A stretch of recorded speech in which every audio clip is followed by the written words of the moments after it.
আপনার পিছনে যদি বদনামকারী লাগে মুস্কি হেসে আলহামদুলিল্লাহ বলে ফেলেন। তাদেরকে আটকাতে যায়েন না, তাদেরকে বাধা দিয়েন না, তাদেরকে রাস্তা খুলে দেন। কর, আরো কর, বিনা বেতনে পাবলিসিটি কর। হাইপার হইেন না, সাহস থাকলে সামনে আয়, এক বাপের সন্তান হইলে দেখা কর, দরকারই নাই।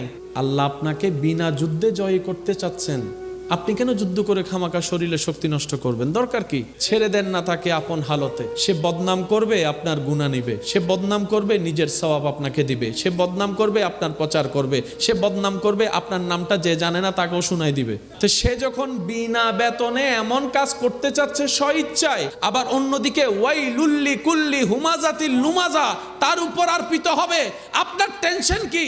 আপনার কাজ হচ্ছে রবের উপর ভরসা করে ধৈর্য ধরে বসে থাকা, আর কোনো কাজ নাই। করতে দেন দুশমনকে দুশমনের কাজ, করতে দেন আপনার চাচা জেঠাকে সম্পদ খাওয়ার কাজ, করতে দেন একদিন